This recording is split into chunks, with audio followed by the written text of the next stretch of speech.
Kutoka sura ya 30 mstari wa 22 hadi mstari wa 38. Kupaka mafuta na uvumba wa manukato.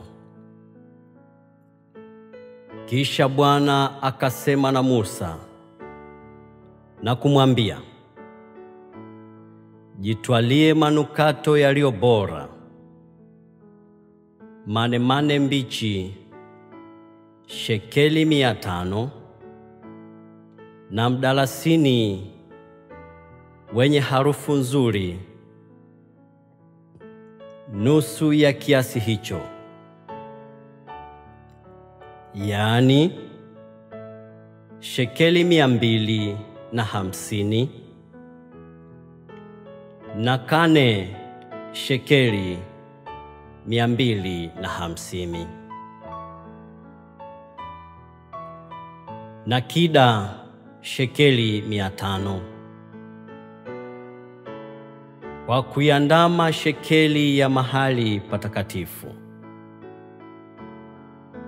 na mafuta ya zeituni kiasi cha vibaba 5. Nawe utayafanya mafuta ya kutiwa matakatifu, malhamu iliyochanganywa kwa kazi ya ustadi ya mtengenezaji manukato. Yatakuwa ni mafuta matakatifu ya kutiwa. Nawe utaipaka hema ya kukutania kwa mafuta hayo, na hilo sanduku la ushuhuda, na hiyo meza na vyombo vyake vyote, na kinara cha taa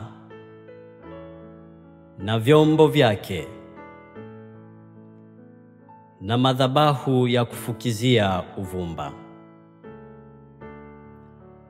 na madhabahu ya kuteketezea sadaka, pamoja na vyombo vyake vyote, na birika na tako lake. Nawe utavitakasa vitu hivyo,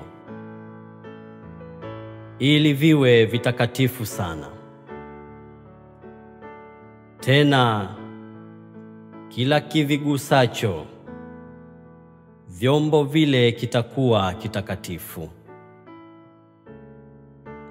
Nawe utawatia mafuta Haruni na wanawe,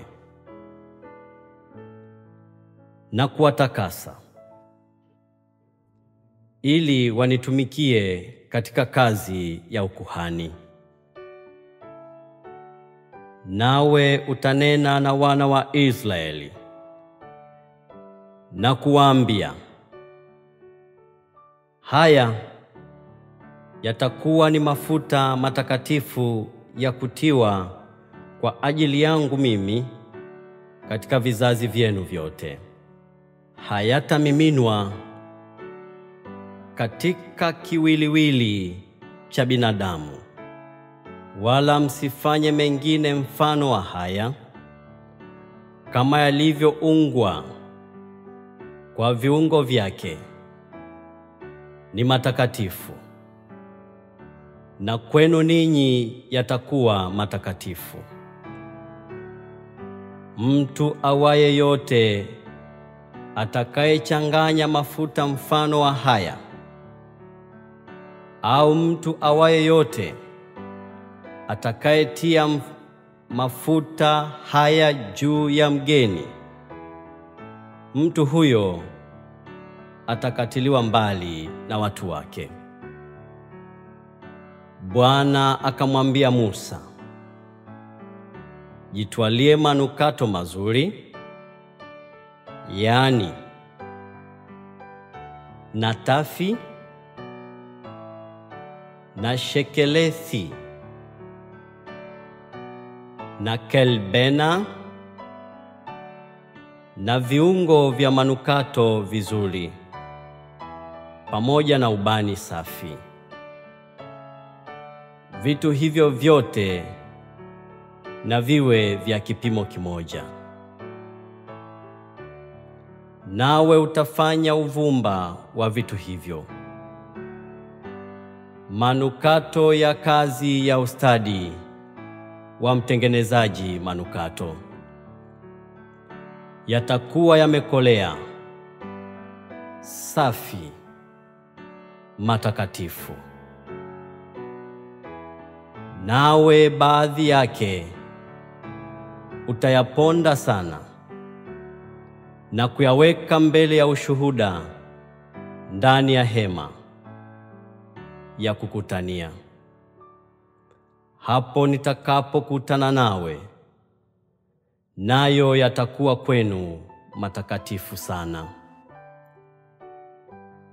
Na uvumba utakaofanya, hamtajifanyia uvumba wenye viungo sawasawa na uvumba huo.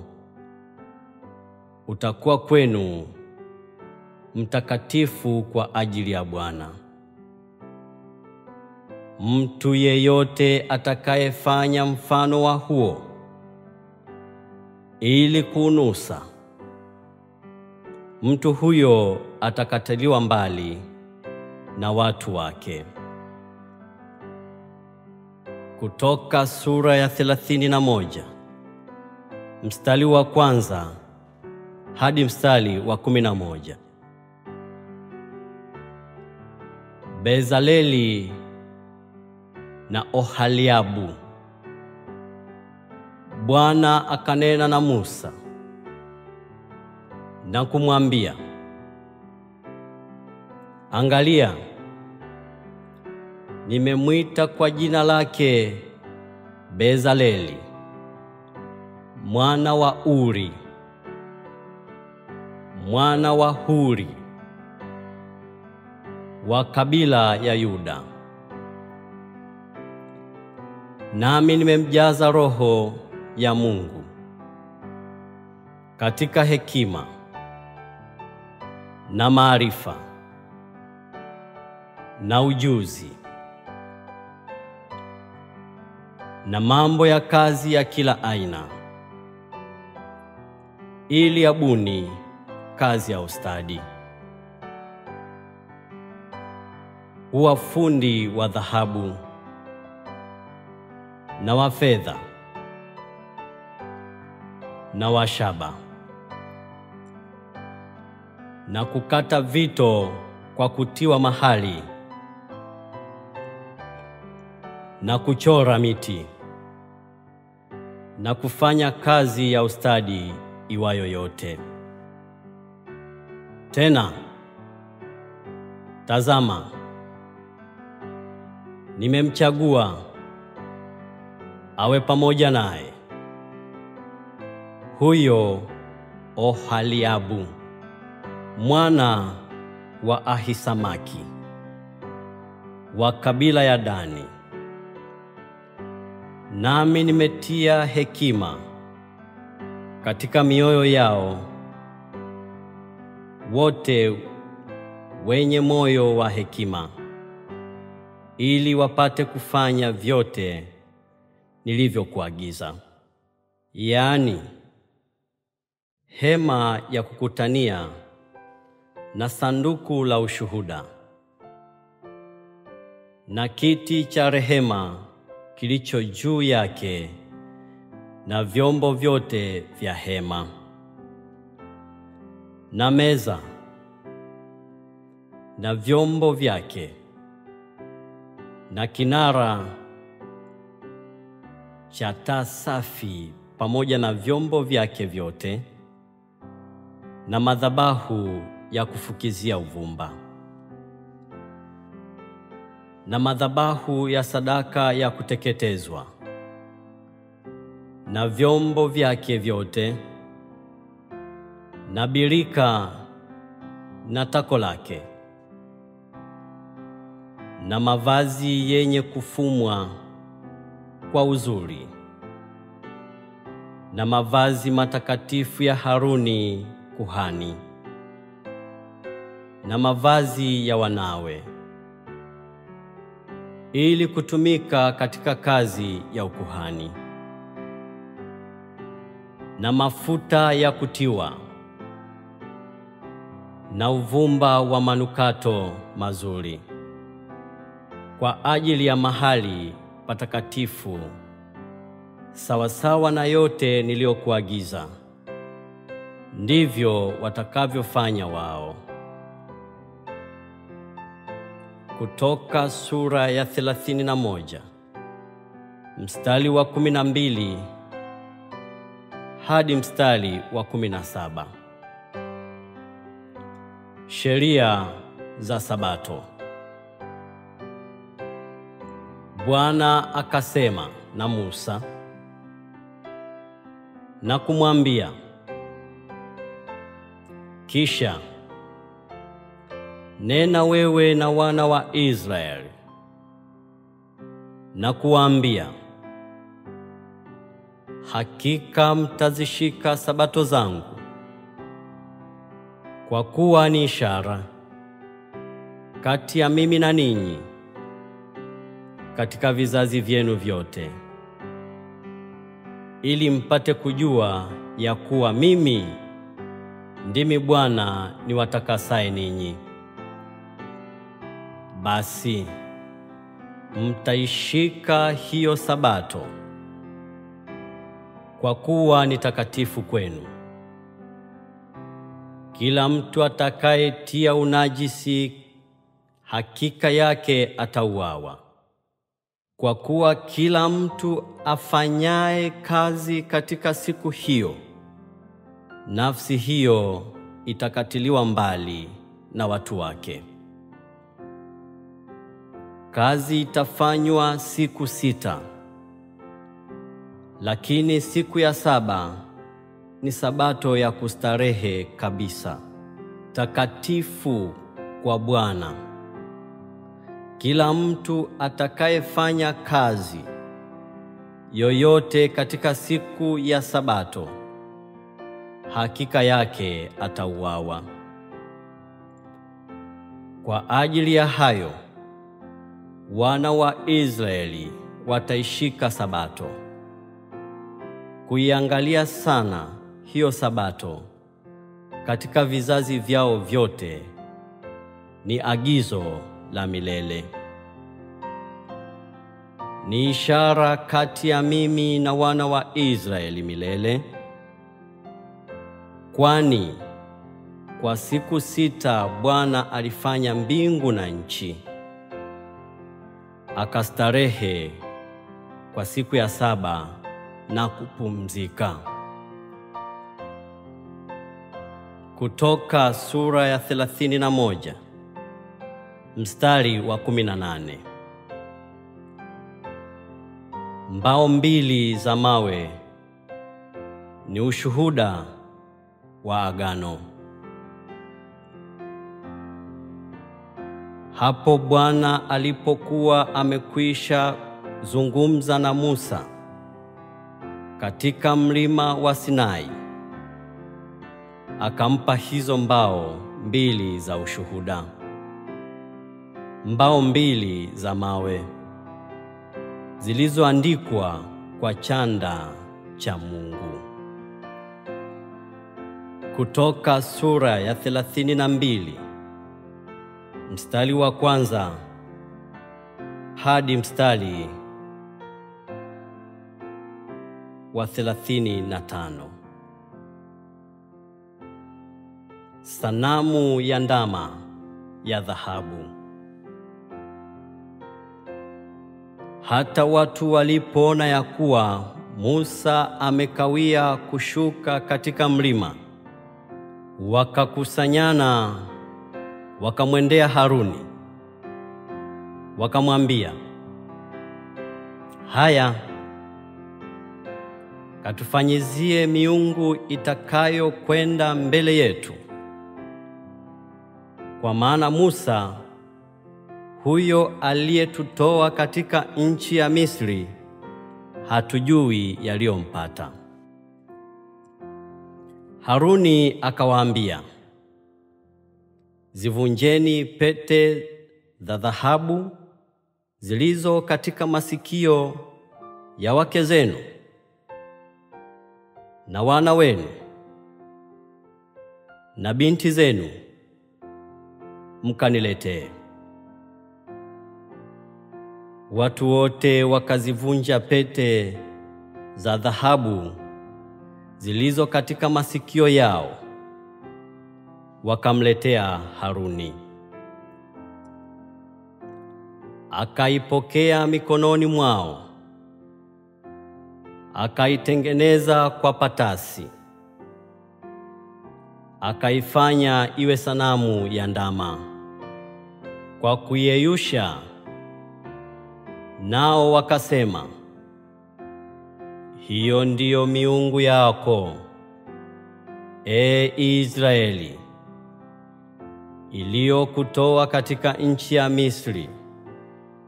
Naye Haruni alipoona jambo hili, akajenga madhabahu mbele yake.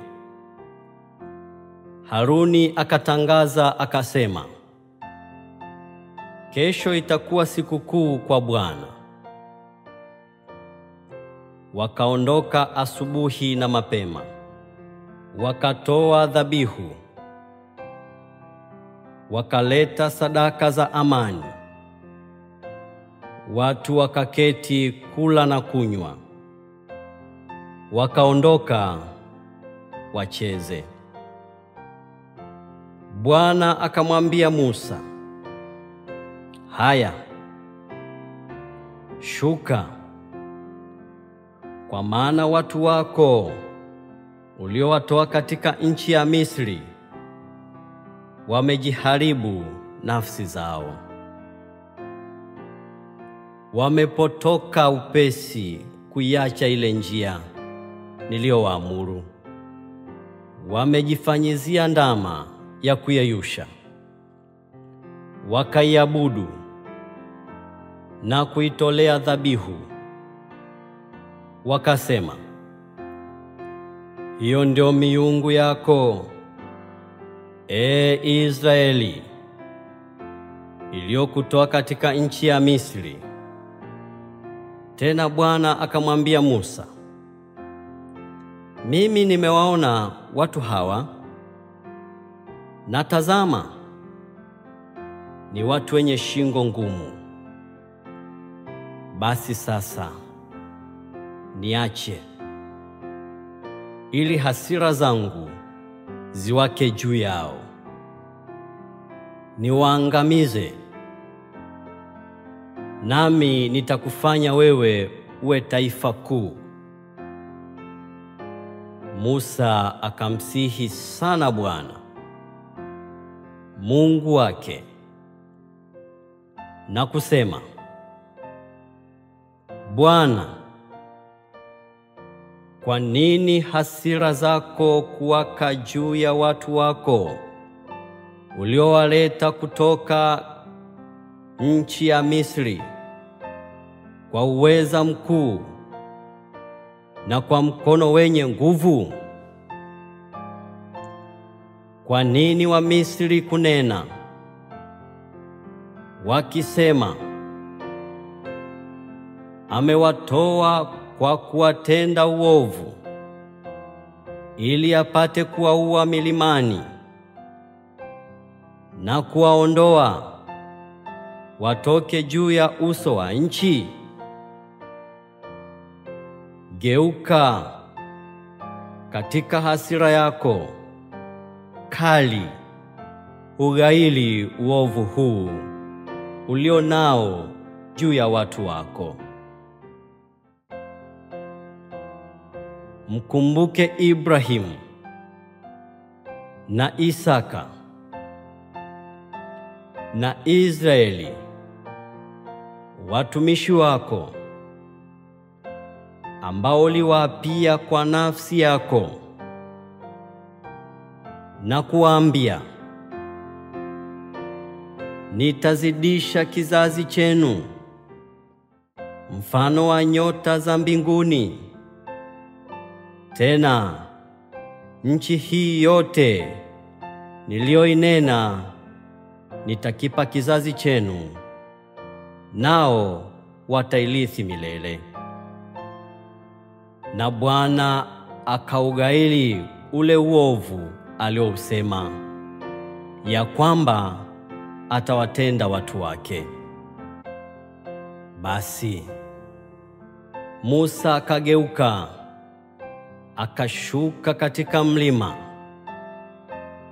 na zile mbao 2 za mawe mikononi mwake, mbao zilizoandikwa pande zote 2, upande huu na upande huu ziliandikwa.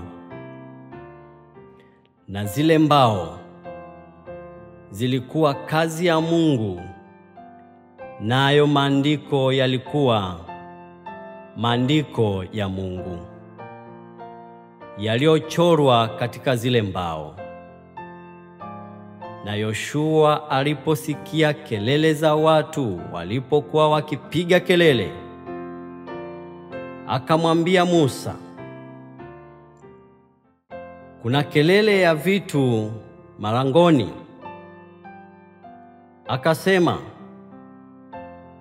hiyo si sauti ya watu wapigao kelele kwa sababu ya kushinda vitani, wala si sauti ya watu wapigao kelele kwa sababu ya kushindwa, bali kelele za watu waimbao ndizo ninazozisikia mimi. Hata alipokaribia marago, akaiona ile ndama na ile michezo. Hasira ya Musa ikawaka, akazitupa zile mbao mikononi mwake, akazivunja chini ya mlima. Akaitwaa ile ndama walioifanya, akaichoma moto, akaisaga hata ikawa mavumbi, akainyunyiza juu ya maji, akawanywesha wana wa Israeli.